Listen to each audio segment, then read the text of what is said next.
competition, glory, and $1 million in prizes on the line in the exhibition event for Magic the Gathering of the year. It's the Mythic Invitational, everybody. Welcome to Weekly MTG. My name's Steve Sunu, and it's great to be here for a special Mythic Invitational preview, as well as a look at what's going on in MTG Arena for the March update. Alongside me, we have the marvelous Megan O'Malley, the Magic the Gathering Arena community manager, the masterful Marshall Sutcliffe, who many of you will know from coverage and his wonderful podcast, Limited Resources. Hello. And of course, the mellifluous Michelle Sutterfield, Wow. influencer manager, Magic the Gathering. Thank you all for being here. Really appreciate it. Can you make up a word to describe me too, or? Masterful is the one that I'd use. Yeah, but mellifluous is a real word. Yeah, that's a real word. Mellifluous is a real word. We know you just made that up, Steve. All words are That made might be in up. my email signature, so. All words are made That's a up. really good point. That is a very good point. Thank you so much for being here today. Really great show. We've got a lot of stuff to cover, starting with the March MTG Arena update. Here, let me take this one. Yeah, I mean, Marshall is, of course, the great person to talk about. I know nothing about it, so maybe Megan. we should leave this one to the expert. Yeah, Megan, you are the expert on Magic the Gathering Arena, working on a lot of great community stuff, and also with the dev team. That's correct. With this update, you can see, I believe, a whole article about it on Daily MTG. If you want to go look at that after this, but customization. Cosmetics! Cosmetics Shiny come to things. Magic the Gathering Arena. Yes. So let's start with card styles. What are card styles? Okay, let's see if I get the, brand approved. Card styles are cosmetic options that you can choose to change the illustration of your cards. Good job. Well done, everybody applaud. That was approved. The lawyers just left. But You know what? say that, It's- you say that, and I get super pedantic about illustrations because for any of you lawyers out there, it's 203.1 where the art is specifically referred to Did as. you just reference the comprehensive I did just rules for comprehensive. Magic the Gathering? Wow, that's Well, going, they look great. Well, it's done. easy for us to say that they look great, but I want to show some stuff. We have some cool graphics and art, and if you look over there, you can see some of the card styles in action. Wait, I want those. That's well. Interesting, you should say that, Marshall. Megan, how can people get card styles? So we're introducing them with the March update, which comes out next week on the 27th. I can have that next week?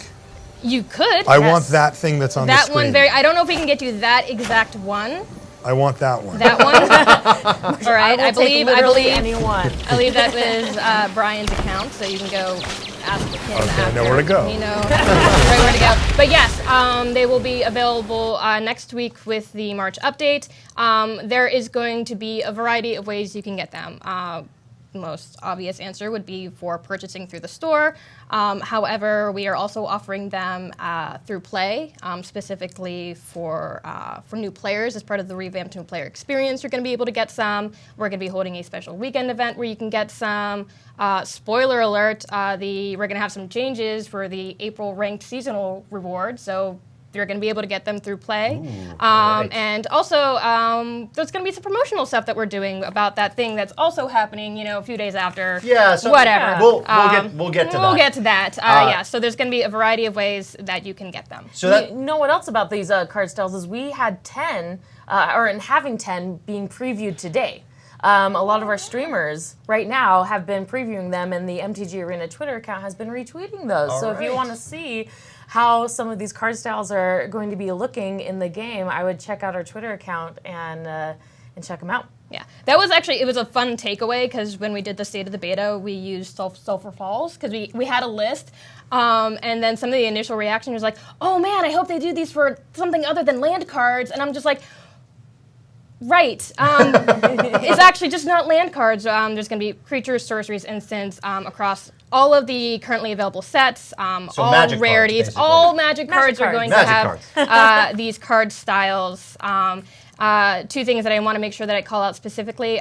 Card styles are cosmetic options only. They have no effect on gameplay. And when you acquire them, whether it's through purchase or through play, you do not get the card with them. They're two completely separate things. All right. However, because they are based on the card illustration, they will apply to all copies of the card in your collection with that illustration. So you only need to get each card style once. You don't have to get 4 of, or like, oh, I have Luminous Bonds and M19. It looks the same as Luminous Bonds and Ixalan. Once you get it, it'll apply to both of those. Cool. The front of the card is not the only thing that's getting getting something kind of cool. We also have card sleeves We do. coming. Tell us about card sleeves in Magic the Gathering Arena. Us tabletop players know what they look like physically, but how is it executed in Magic the Gathering Arena? Well, for you tabletop players, they are perfect fit. Oh, excellent. are, Okay, good, good. They are perfect fit. So there are two types of card sleeves, I'm told. There are regular sleeves and exquisite sleeves, and we're going to show you the exquisite sleeves on the screen right here. So you can take a look. Yeah. So Those are exquisite. yeah. So they're and I think if the clip plays long enough, you will see some of the Oh. non-exquisite sleeves. I like So, the regular ones. Yeah. Yes, there are going to be the exquisite ones are going to be basically card sleeves that have extra treatment to them, usually some animation or some particle effect, something shiny or flashy or glowy, something more. But then there's also going to be other card sleeves available that have more of the sort of like the flat look to them. For like Marshall, who likes the classic look, or me, who is obviously very extra, we can find something that'll work for us. I like the basic sleeves. Basic sleeves and extra sleeves. That's You good. know, are you a matte or a glossy? I'm glossy. Okay, so Threw not him a as, curveball not with as that one. big. Yeah. You got me All there. right. One of the other major aspects of the update is going to be the mastery tree. Yes. It serves as a way to track progression for newcomers of the game, right? Correct, but we totally. I can't believe I didn't call this out before. Oh, from our notes. There's also avatars. That's right. We are, in addition to the card styles, card sleeves, we are also adding a whole bunch of new avatars for players. Huatley and Angrath, who were for our closed beta players, they used to be two of the avatars that would randomly show up. You'll be able to unlock those again, as well as all 10 of the guild leaders will be available as avatars. When my personal question is, when can we get the Valentine's Day avatars of Danny Trejo and Sean Plott? When can we get those? You're gonna have to talk to their agents about that. There are The illustration. contractual stipulations about using in-game likeness, something. Let's talk about the mastery tree. Yes, that is yes. The mastery tree is something we're going to pull up a graphic. So this is sort of a way to track in-game progression for people that are newer to Magic the Gathering Arena, right? Yes. So for any of our existing players who've gone through the new player experience or the MPE and gone through the tutorial with Sparky, basically what happens, you go in, you have your deck, you play a few games, cool. Then we give you 5 decks, and we go, have fun. Shove you in. And turns out The best part is currently nobody could see Megan do that. They could just hear her because currently it's showing B-roll. I'm gonna have to. Yeah, there was a. She actually shoved me on the ground, but I got up just in time. That's Yeah. exactly what happened. I saw it. I saw it all happen. Don't tempt me.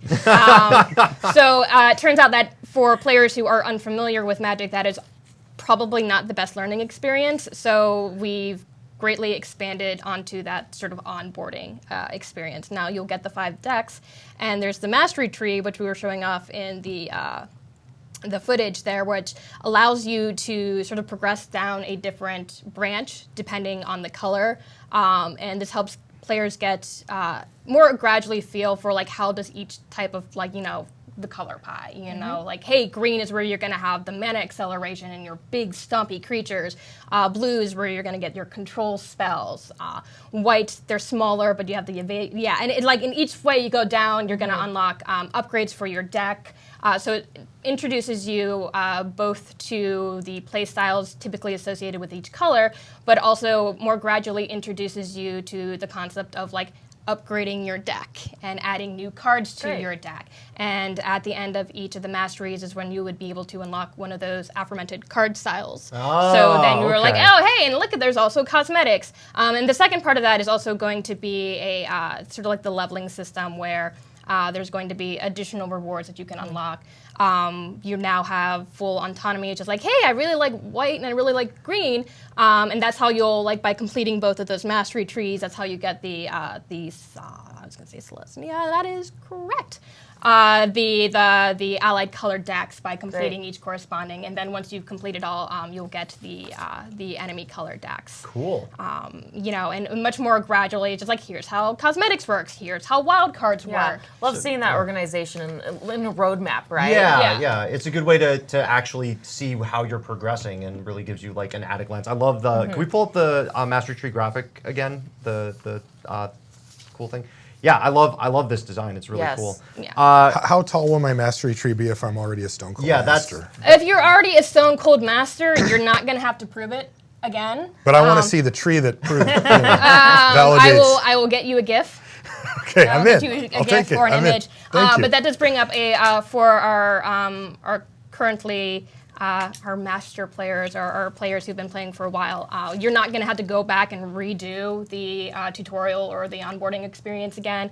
However, because there are some cool new rewards for it, we will be just giving those to players who have completed it. So congratulations, you're already a master. Congratulations.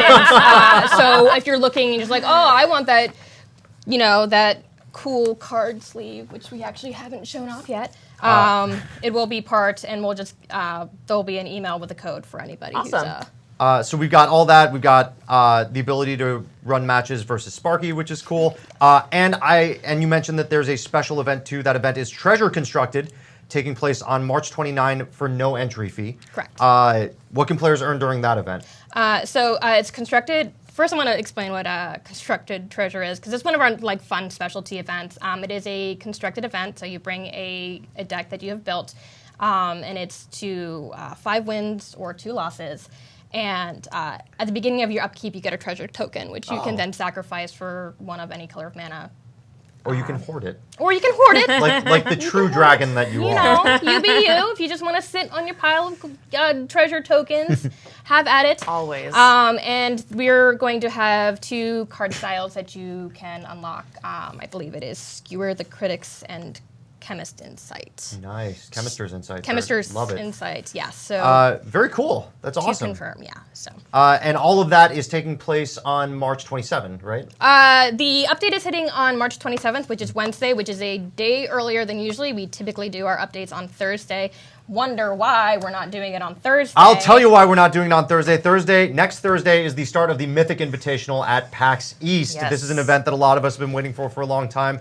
We're very happy to be able to share with you the groups of players that will be playing at the Mythic Invitational. Yeah. So a lot of you might refer to these as pods. We're going to refer to them as groups here. We're going to reveal them one at a time. We're going to start with Group A, which is a good place to start. Group Yeah. A. And we'll be running running down the players that are in each group, giving you a little bit of background about some of them, who to watch, some of the really exciting matches that we might want to see. Really excited about that. Let's pull up the graphic. Let's pull up Group A. So viewers, you can take a look here. Marshall, let's talk about the MPL here. Yeah, so we should mention, so each of the 4 groups is 16 players broken into 2 groups. Yeah. MPL players and then people that are challengers. And challengers can come from a few different spots. Influencers, people that have qualified otherwise, that kind of thing. Right. For the MPL players in this opening group, well, the ones that stand out are Owen Turtenwald and Yuya Watanabe. Sure. Right? A lot of Magic fans will know those names very, very well. Yeah, these are 2 Hall of Famers and also people that at any given time over the course of the past, say, 6-7 years have been considered probably the best player in the room at a Pro Tour Mythic Championship level event. So extremely high-level play coming from there. You're not going to see an MPL grouping that is weak. All 4 of them, they do vary, but you're not going to see a single one that you say, well, do I really? No, they're going to be great. I mean, Jerry Thompson's in this one as well. Ken Yukihiro, can he break it, right? He's been playing Mono Blue. Maybe he'll play it here. Alex Zane, Matt Nass. And then kind of the upstart for me is Javier Dominguez, who really solidified himself as a top-tier player. He has this thing where he calls himself a casual player, and then he keeps making the finals of the World Championship. Yeah, okay. Because when I think casual player, immediately Javier Dominguez is the first name.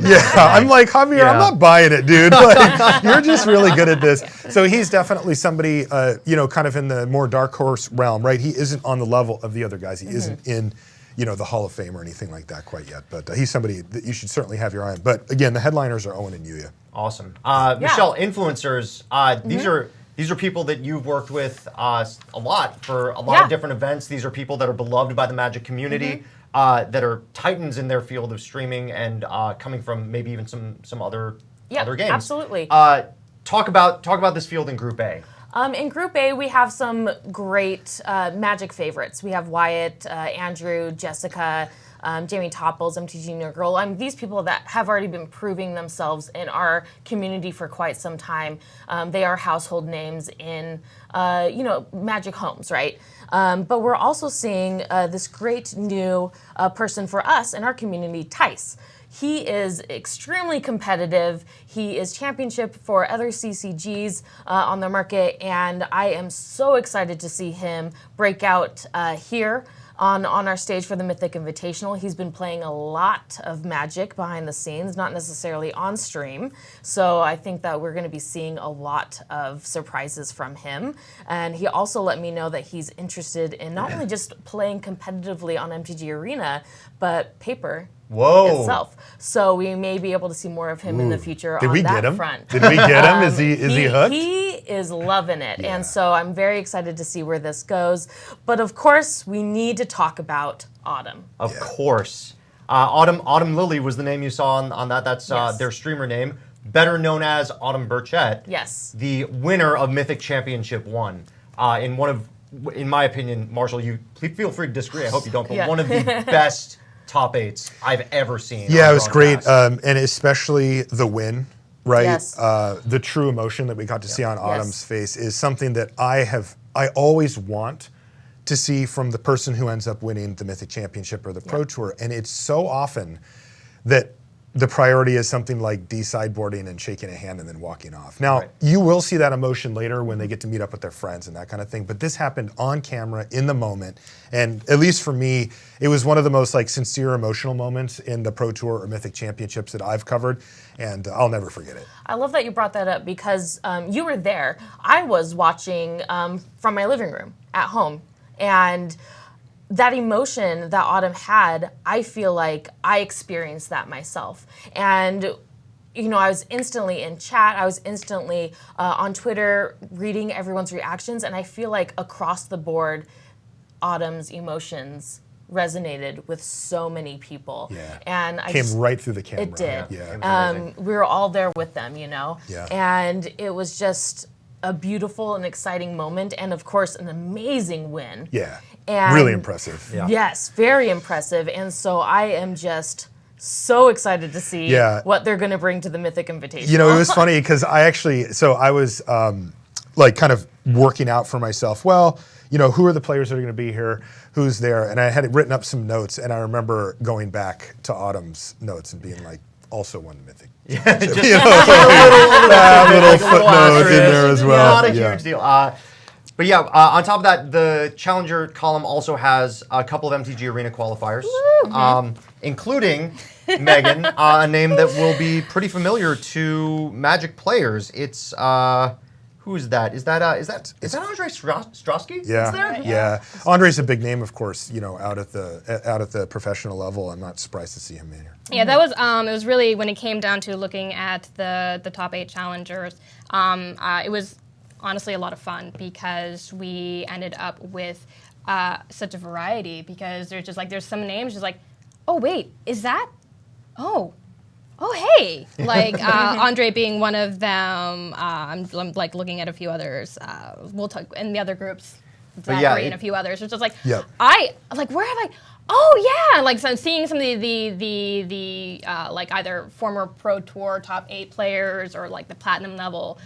Seeing them who qualify not as a Magic Pro League player, but by reaching one of the coveted top 8 challenger spots in Arena. So Andre is one of the recognized names for somebody who's been following the professional Magic scene for a while. And then we also have Luke. I do believe, Luke may not have been as, he did play in some, he's not one of the ones who are just like, no, I started playing Magic with Arena. He has been playing Magic the Gathering for a while. I think we did a great write-up over on Daily MTG where you can find out more about all of the top 8 challengers. And he's somebody who's been playing since Laura Winblock. Nice. Oh, yeah. So that's about when I came back, too. So when a lot of people on came the back. same level. Yeah. Obviously. Well, not quite. Let's go to Group B. We'll bring up that graphic. Once again, We got MPLs, we got challengers. Marshall, break it down for me. Yeah, so the first thing that I look for when I look at these is how many Hall of Famers are in there. Because you know that anybody who's in the Magic Hall of Fame is already well set up to be one of the better players in the room, just straight off the bat. And this one has 3. This has Eric Froelich, Li Shijian, and Ben Stark. And that is a very solid lineup to start with. Then I would look further and say, well, what else do we have here? And again, the MPL does not disappoint. Andrew Cuneo, Christian Hauck, relative newcomer, right? You know, he kind of, we call it binking, right? He kind of binked at the right moment. He had a really great year prior to the switch over to MPL and is now in, you know, from Germany there. Mengucci, Salvato as well. But the name that stands out to me as well is Shahar. Yeah. Because here's the thing about Shahar. Shahar has won 2 world championships. He won them in back-to-back. He has not actually, you know, had that much success at the Pro Tour / Mythic Championship level. I mean, I shouldn't say that. He's done really well, but he hasn't had that big breakthrough, like multiple top 8s type performance yet, in fact, at all. But the thing that I think about is he's excelled in small field tournaments. The World Championship that he won, both of them had 24 players total and a much smaller field than you would expect from you know, something like this. And this Invitational has 64 players, so it is more than those World Championships. But at the same time, when you're playing in the World Championship, you're playing against all the best players from right now. Like literally just the best players in the world. That was the cut, that was it. Here, you know, we have influencers, we have people grinding their way in on Arena. This is a much more diverse group, but it's still a small field. And if you can kind of break that, if you can, you know, understand how the dynamics work within those, you might be able to get a big advantage. So I'm obviously keeping my eye on Li Shijian, Ben Stark, and Froelich as kind of the headliners, but Shahar, don't sleep on Shahar. Don't sleep on Shahar Shenhar. Hashtag. Don't sleep on Shahar. Michelle, influencers, there's definitely some familiar names on this Oh, list. absolutely. I mean, if you're not familiar with the names already on there, I'm not quite sure where you've been living. But we have some really great names. Legend, he's going to be fantastic. He's going to be flying over from Belgium. Super competitive, has a wonderful YouTube channel if you want to check that out. Sky Bills, she is actually our VP of Marketing's favorite. So that's going to be exciting for him, and I'm super excited to see her play. She wants to, you know, really make waves in the esports world for Magic, and this is her first opportunity to do so, and so we're very glad that she is able to do that here. And then we have Nessa Meow Meow. She is actually our latest challenger. She had to replace Amaz, who unfortunately could not make it to the Invitational. But she's definitely someone that you should not look over. She is really competitive. She's been holding on to Mythic rankings, you know, off and on very, very successfully. And you should also just check out her Twitter, because her rankings that she's been posting not only are fantastic, but they're kind of meme-worthy. And I won't give too much else in there, but it's really great. So what you're saying is just like you shouldn't sleep on Shahar, don't nap on Nessa. Don't nap on Nessa. Hashtag. This is happening. This is where we're This at is now. not happening. Marshall's like, what have I gotten myself into? Steve, no, Steve. This is what happens when Blake's gone, You man. really are a lot like Rich Hagan. Like this is, Shout out to Rich. I know never you're in the have chat. noticed this correlation until today, and it's really kind of. Love that. Well, I'm going to just end on 2 for this group Yeah, here. We got Amy Zonian. She's fantastic. If you've watched any of the Twitch Rivals tournaments that have been happening, she is an easy fan favorite. She's always fun to watch. She always brings something really original to the table, both just in the decks that she's been playing, but also her just personality. She's super personable, really fun, very creative. So I'm excited to see what she will bring, because it will be something I think a little different than what you will be expecting, right?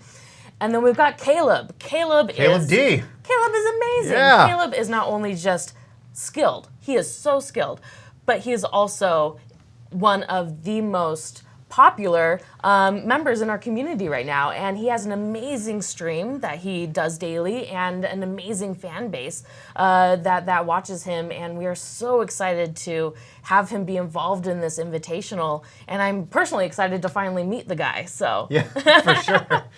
We've also got 3 MTG Arena qualifiers from the top 8.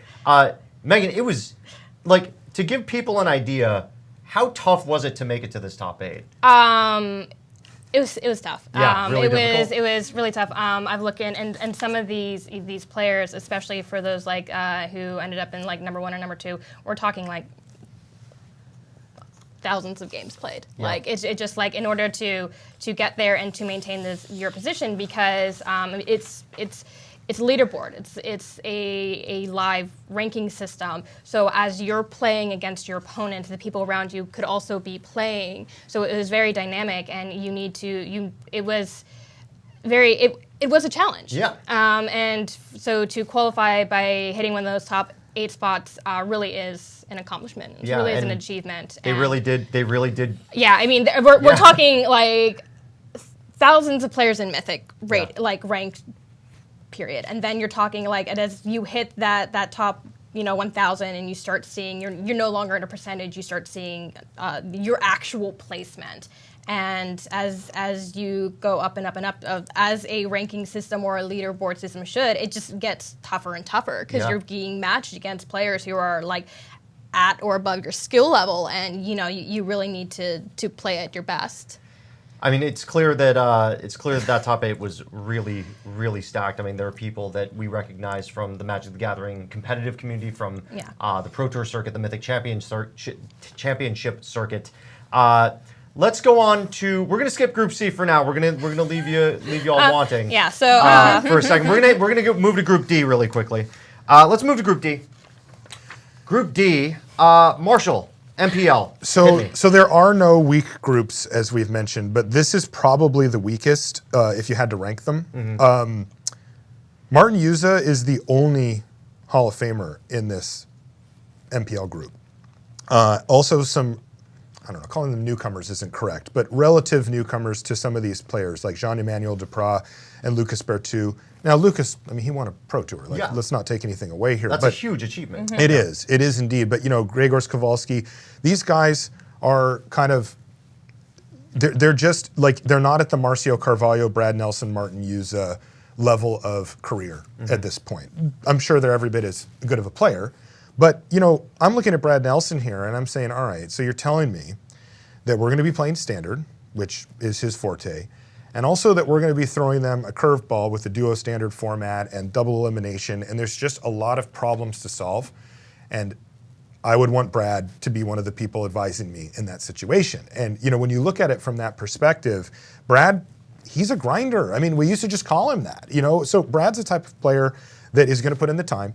He's going to put in the effort, and he loves cracking these intricate codes, if you will. And that's really what they've been faced with. On the other side, I mentioned Martin Yuza and Marcio Carvalho are really the headliners. Marcio's been one of the best players in the world now for a few years. The pro community has really recognized it, and they're just like, he's just awesome. Like, he's just really, really good at Magic, and he's coming off of another top 8 at the Mythic Championship, the last Mythic Championship too. So again, this is not the big headliner group, but there's just no easy way out. So. Well, it may not be the big headliner group for the MPL, but oh my God, the influencer list, Michelle. They're doing good, right? Yeah. There's some names on there that I watch regularly, right? Yeah, I mean, people these that are the Magic players really, know. really staples in our community.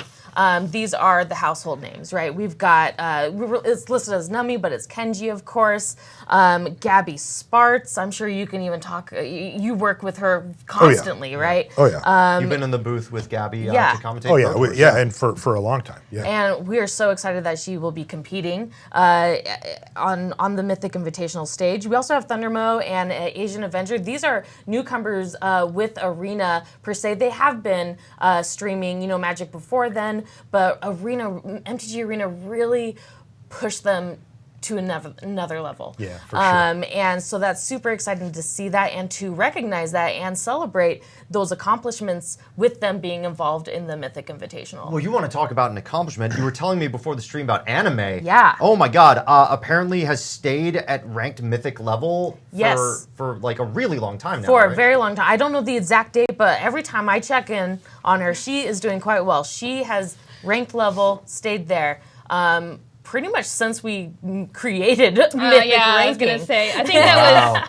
I mean, granted, I think we introduced like the new ranking system them in December, so she's probably Yeah, it's still fairly back. new, but it's like you were telling us earlier. It's very competitive. Yeah. We've seen even some of our MPL members are having a very competitive time trying to not only just stay in Mythic ranking, but even break out into Mythic ranking. Yeah. And now we have Anime, who is constantly staying there in her gameplay, and she is streaming those gameplays. So if you want to check out some competitive play, I would check out her channel. But I'm very excited to see her competitive nature in this setting, and also see where she's going to be going after this, because this is going to be, other than her Twitch rivals, this is the first time she's going to be playing with the MPL.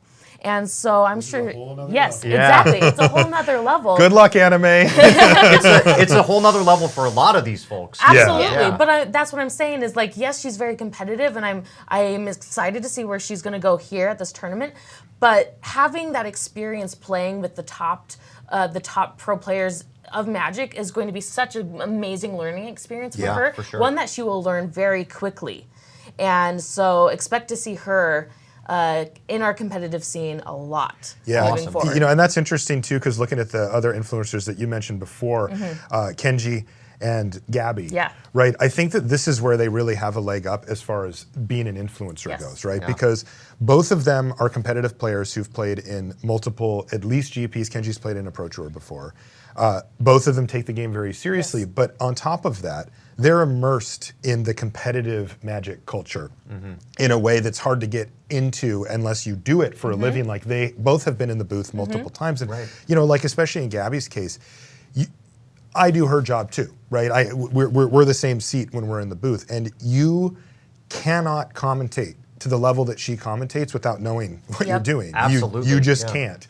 And of course, she plays every day on her stream. I think that a lot of people view her as like kind of a master like community builder, right? Like, she's really she is. great. Which she is. But that is just one of her yeah, skills, but one of her many she skills. can battle. She really can. She's steeped in that culture, that competitive gaming culture, and yeah. And I think all of this together, not only with the influencers that you mentioned, but looking at some of the players who qualified through Arena, some of the top 8 challengers, while it might be, you might not see as many of the MPL sort of like powerhouses. Group D is where you see the number 1, the number 3, the number 4 ranked players for the month of February. These are huge names too. Yeah, like Tiago. Yeah. This is Tiago, by the way, who was ranked number 1 at the end of the preseason. Yeah, that's Tiago Saporito, as in was platinum, as in barely didn't make it into the MPL himself. Like, that guy he is absolutely capable of playing at that level. Yeah. And Truya Kakamai as well is. Yeah, we've seen him in Pro Tours, right? Like, it's the name I want to call out here that people will not recognize is Adver. Yeah, who is Adver? Adver. This is Adver's first ever competitive event. Adver doesn't play in play tabletop that much. They're from Hokkaido. This will be their first event. They were a student. Nobody knows anything about an unknown student from completely Hokkaido. unknown student from Hokkaido who came in, by the way, 3rd in the preseason.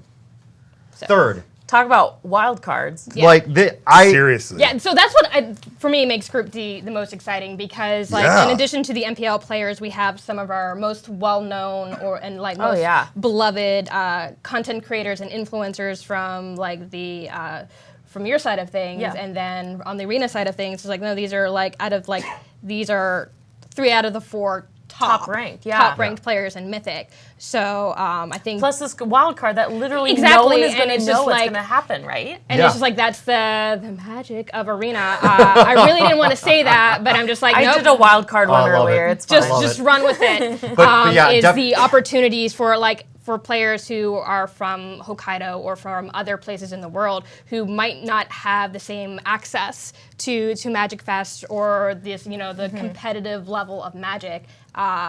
Arena, through either the Mythic Invitational or the new Mythic Championships, there is now an avenue for them to qualify and to compete.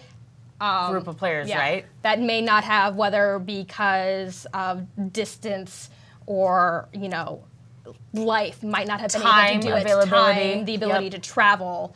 And that's like what excites me the most about having the ability to challenge, to qualify and compete through Arena. Well, not us. We work for Wizards. Yeah, so we can't do that. can't. But yeah, Adver for me, definitely one to watch. I like total mystery. We have absolutely no idea how they're going to play. So very excited about that. Let's see. So that was Group D. That means we're done. Can we talk about that means the we're group done, of death right? now? We're totally done. Are we calling it talk a group about of the death? group No, of I'm death? kidding. Let's calling it a pull group up now? the graphic for Group C. We have so much to talk about. Yeah. Death group.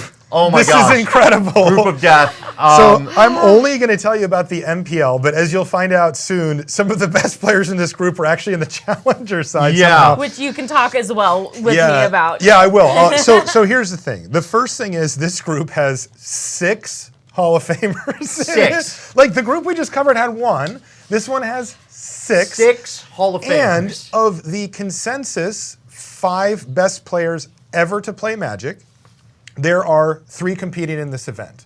They're all in this group. All 3 of them. So Paulo Vitor Damarosa, William Huey Jensen, Seth Manfield, and Shoti Asoka are your Hall of Famers from the MPL side. Then they just threw in Gabriel Nassif and Luis Scott Vargas, 2 of the other top 5 of all times in the influencers category there. If you look at the MPL side, the non-Hall of Famers are Brian Brown-Duin, Reed Duke, John Rolfe, and Mike Segrist. That's like world champion player of the year, 4-time Pro Tour top 8. I mean, unbelievable. This pod, remember, only 4 people escape. I would be so bummed. I'd if I was be in surprised this if one. anybody escaped this. Seriously, they might just all like eliminate each other somehow. So yeah, and then again, I mentioned the other side, Gabriel Nassif and Luis Scott Vargas. Who's Luis Scott Vargas? Yeah, Who's that? Who is that guy? Who is that guy? These guys again are considered 3 of the top 5 of all time, along with Paulo Vitor Damarosa, and then 2 players who aren't here, Kai Buda and John Finkel. But this lineup is unbelievable. I did a quick kind of off the top of my head count of the number of Pro Tour Mythic Championship top 8s in this, and I got to over 50. I think that's when you stopped counting. Yeah. That's just Which when is you like, start. I was I'm like, kind done. of I feel so, fine you with know saying what? 50. Yeah, I don't want to put at a least. specific. Yeah, so good luck, influencers. I'm like, hey, muffin pastry pie. Like, I hope you have fun in this pie. Like, Yeah. Again, Hey, hold on. survive. Let me. I do want to talk about muffin pie. I used to play with muffin pastry pie in my play group, one of my old play groups. Muffin can play. Yeah. Like. yeah, that's fine. Like, never- good for you. I've I'm never really seen- happy oh my that God. Muffin Pastry Pie knows how to play Magic. But good luck against William Huey Jensen, Seth Manfield, Paulo Vitor Damarosa, Shota. I mean, honestly, Gabe. Yeah. I can't believe this group. This is insane. yeah. And you know, you made a joke so earlier. silly looking at it. It's like, do you need a? Here you go. Yeah, Do you need please. some water? Like, please I do have. take a drink of water. Actually, just give me a Let's minute. all hydrate for a second. Michelle, Do without- obviously very, very competitive Yes, group. absolutely. But And- like there's some pretty impressive influencer names on there, even outside of Luis Scott Vargas and Gabe Nassif. Yeah, and you know, you made the joke earlier. We just threw these people in there, but you know, we really wanted to make sure that the people that we are inviting can hold their own. Yes, you know, probably some more than others. You're right, but is also going to be a great representation of our community as a whole, competitive community as a whole, and also representation of what we want our competitive community in esports to look like moving forward. And so that's why you will see, you know, these newcomers, Muffin Pastry Pie coming in, Savich, Xiao, you know, those 2, they're coming over from other CCG markets as well. Again, super competitive. And in fact, the number one thing that they told me about each other without knowing they had said it is that they wanted to see each other and play each other in the finals, but not before, because that's how competitive they are. Yet that's now cool. they're in. I mean, By Yeah. the way, Pterodactyls for the Win is my favorite name. I don't Yeah, really isn't know that much fantastic? about Pterodactyls for the Win, but whoever they are, She is fantastic. She is also someone that I think a lot of people in our community is going to be like, who is this person, right? But she is not a newcomer to just esports in general. She is very comfortable in competitive esports play. She's been a competitive esports player for many, many years. She's also been playing Magic for over 10 years. And so it's going to be really exciting to see where she's coming in too, right? I mean, this would be so fun, right? Like, because I'm making jokes about like good luck when this, group of death or whatever. Man. Which, but yeah, also, good luck, like, sure. what a sweet opportunity. Absolutely. Right? Like, you get to play against some of these best players. What if you win? Like, Because awesome. there's a chance, right? Yeah. Like, Absolutely. All of these players there's are no real extremely chance. Let's skilled. be realistic.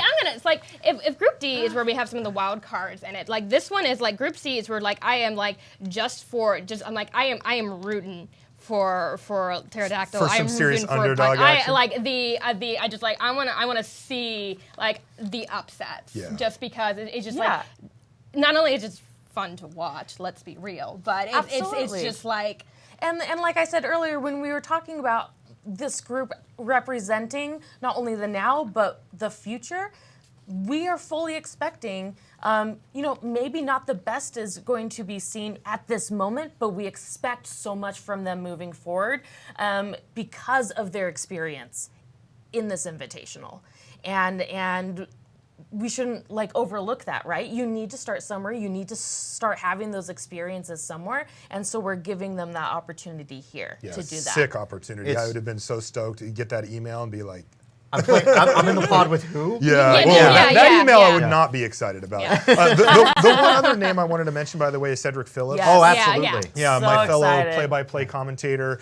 Cedric is an interesting story here because he's kind of, shifted his focus into content creation, running things over at Star City, and for Ultimate Guard, has 2-ish full-time jobs in Magic, but is actually an extremely competitive and very capable player with a Pro Tour top 8 on the resume too. Kind of sneaky, hey, I'm pretty good at this game. Like he has chosen for his life that he wants to focus on different path for his career rather than playing full-time competitive Magic. But that doesn't mean he still can't goes do to it. gym. That doesn't mean he can't play. That doesn't mean he can't. Yeah, and I'll tell you what, you get that email and you're somebody like Cedric who knows how to play at the professional level, and you say, I'm not blowing this chance. And you're going to dial in and you're going to take it very serious. I think that there's a temptation for an influencer who doesn't have a strong resume at professional level to say, I'm just going to go give it a shot. I'll have fun. I'll meet some cool people. Maybe I'll get on TV. And thanks so much for the opportunity. Yeah. Great. You do what you got to do. That will not be the case for Cedric. He is extremely competitive and capable. So I got my eye on old Ceddy P. I'm so excited. It's like all of the influencers that we invited, every single one of them has been getting coaching. They're taking this very seriously. They're working with some of the best Magic players behind the scenes, working on their decks, working on making their skill better and better. So what you're seeing passed from them and what you've been seeing on stream isn't necessarily the skill level even that you're going to be seeing at the Invitational, because they have been constantly working on it, getting ready for this Invitational. Yeah, it's kind of cool too because of the format specifically. Yeah, being dual dual standard. You have. I was going to say, and the other thing that we shouldn't underestimate. That's not the word. Did your lawyer hat just come on? It came out. No. It wasn't a lawyer hat. I was searching for the word. Okay. But the fact that we are using a new format. Yep. That this is the first time that we are doing a duo standard ever. So even some of whether you're an influencer, whether you're a winner of a Pro Tour or a Mythic Championship, there is still an uncertainty. There is still an unknown factor that nobody can really prepare for in the way that they might have. That 25 years of playing Magic can. It levels the playing field in that way. That's what I was searching for. Just like there is some sort of analogy. What is fields that need to be leveled out? Uncertain, blah, blah, blah, blah. That's what I was searching for. Yeah, and this particular standard format also, it from watching people stream while they're practicing for this, it does tend to lend towards more aggressive linear archetypes. Yep. And I'll tell you what, with no sideboarding and with two very fast decks going at each other, who goes first matters a lot. Yeah. And knowing your deck matters a lot. Yeah. And these are things that will potentially shorten that skill gap between, Hall of Famer and new to the game, or new to this level of the game influencer by a significant margin. So I'll tell you what, if I'm one of these people, I'm not thinking like I can never win this. I'm thinking, hey, I got a coin. It isn't quite as good as your coin, but I'm going to flip it too, and we're going to see what happens here. Well, also, you have to think about, we have some of these players like Amy Zonian I mentioned earlier, who's just really clever in the decks that she plays. How much does just plain wittiness and clever in how you are making your deck will play into this format? Right? Because you think, oh, if I play the meta, or I'm doing these other things, that will help, get there. But it could be the fact that you just need something fairly original that no one had thought of before. Sure. Yeah, the super secret tech. Somebody could take a shot and hit the metagame right and get there. Yeah. So let's we're gonna go through these graphics one more time so that people can see them if they came in late. Let's go to Group A.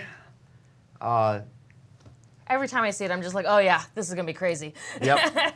This one's also interesting to me because it has two absolute draft junkies. That's Jamie Topples and Brittany. That's MTG Nerd Girl. Yep. They're both, all they do is draft, and Yep. they're like, I have to play with cards, the decks that have more than 40 cards. Like, this doesn't feel right. Again, usually I get a lot of, communications between all of my influencers when we're leading up to something.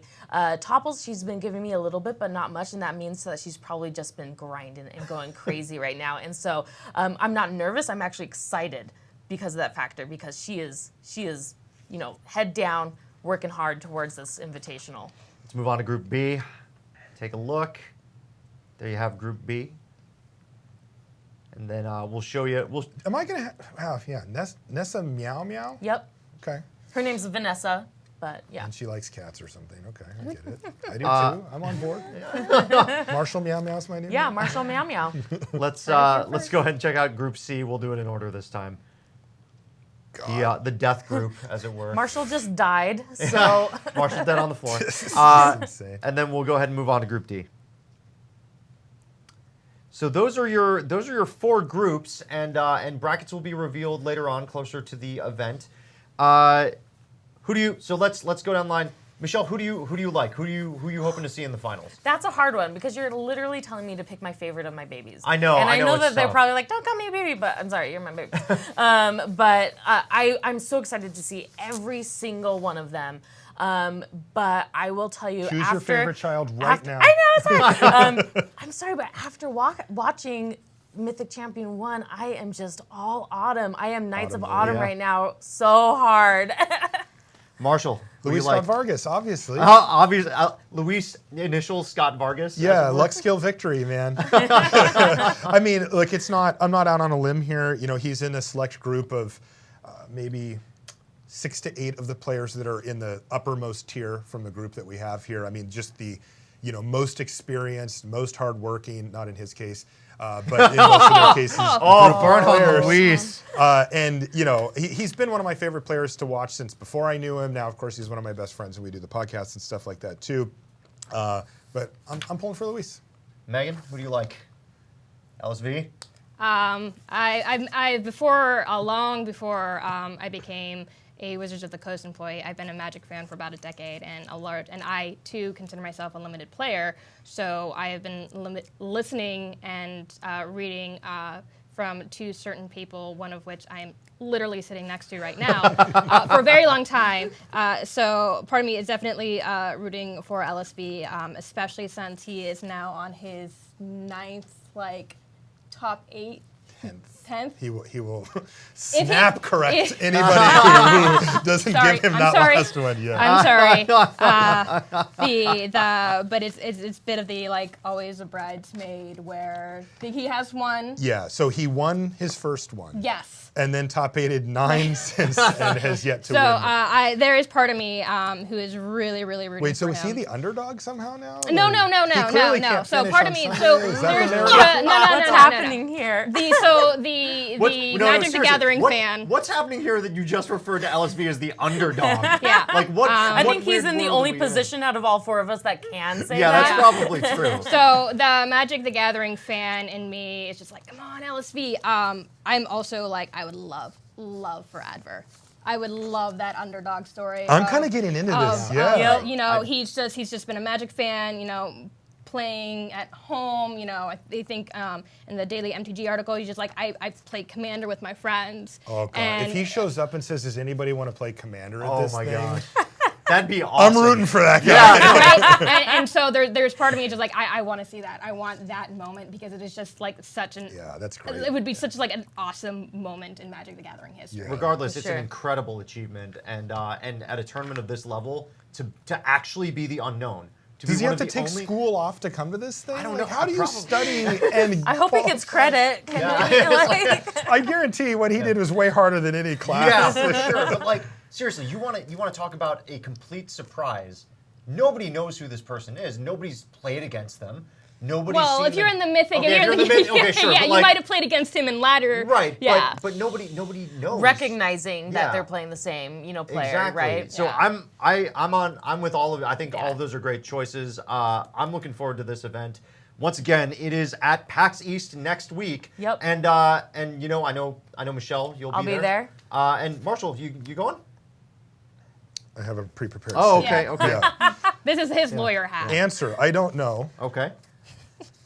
but people may get more information if they tune into Twitch Weekly. This is tomorrow at 1 p.m. Pacific time. Twitch.tv/Twitch. There's going to be How mysterious. an announcement of some sort. Interesting, Marshall. In relation I'm to so that. glad that you said that of your own free will. That's all I can say because that was all that was on me. As I slip him $20. Never. There is one more thing I want to pull up on the screen before we head out. It is the streaming schedule for next week. Marshall, you're going to be streaming on Monday at 10? Yeah, that's my last one for this run. So normally I stream Tuesdays, but I have a prior engagement on an airplane on Tuesday. Okay, cool. No spoilers. And I will be streaming at 10 a.m. on Monday. Awesome. I have had such a good time. Yeah? Seriously, like what you're able to build up when you do it consistently like that, Yep. super fun. And I don't know, we might do another I'm not allowed to attack draft, or I have to draft gates, or I don't know. We've had some. So what stiff you're stuff. saying is you're ready. If we were ever to do another Mythic Invitational, you're ready for your invitation. Is that what I you're am. saying? I'm ready. Noted. I'm a great streamer. You can see right there. You might see a We'll be in giant touch, Marshall. giant block Here's of a purple at the 29. bottom of that streaming schedule. That's because the Mythic Invitational starts on Thursday. Thursday, Friday, Saturday, we'll be starting off the action at 7 a.m. Pacific, 10 a.m. Eastern, live from PAX East at the Yes. Magic the Gathering booth. Yes. You're going to get to see a lot of players doing a lot of cool things. Basically, $1 million. and $1 million in prizes on the line. Yep. $250,000 going to first place. Yep. It's going to be a battle. I'm very excited about that. And don't forget, Sunday's the finals. But before it that, is. be sure to tune in at 7:30 a.m. Pacific, 10:30 a.m. Eastern for the War of the Spark panel. Not that I would ever say, we've been very clear that War of the Spark stuff is going to happen during PAX East weekend. If you're interested in War of the Spark, I would highly recommend that you tune in Highly. at 7:30 a.m. Pacific, 10:30 a.m. Eastern for that War of the Spark panel. There are going to be some pretty cool stuff and some pretty cool surprises as well. Cool. And be sure to stick around 8:15 a.m. Pacific, 11:15 a.m. Eastern, Day 4, broadcast directly from the PAX Arena. Yep. Incredible esports stage, very exciting. You're all in for a huge treat. I can't wait to watch these final matches. I can't wait to watch this entire thing. It's gonna be you're not gonna want to miss it. $1 million. $1 million on the line. 1 million of them. Yeah, $1 million $1 bills. Yeah. Yeah. It's a lot of zeros. Yep. All in $1 $1 million bills. bills. 4 million quarters. Is it worth winning anymore? I'm not sure. 100 million pennies. Thank you so much for joining us at Weekly MTG. We are obviously not going to be live next week. It'll be the Mythic Invitational. So you please, can see me live. You'll see Michelle live. Obviously. Oh, Yeah, wait. so if you're attending PAX East, please. As he's just like, I don't know what you're talking What about. are you Where talking is this about? going? Where's this going? Alive. If you're going to be at PAX East, please stop by the Magic the Gathering booth. You'll get to see the Mythic Invitational players playing live there, like Yes. not streamed, live. Yeah. But if you won't be able to join us live at Boston at PAX East, you'll also be able to watch on twitch.tv/magic. Again, starting at 7 a.m. Pacific, starting on Thursday. It's going to be a good time. Thank you so much for joining us for this special Mythic Invitational preview. I'm Steve Sunu, Megan O'Malley, Marshall Sutcliffe, and Michelle Sutterfield. Thanks so much. Have a good week.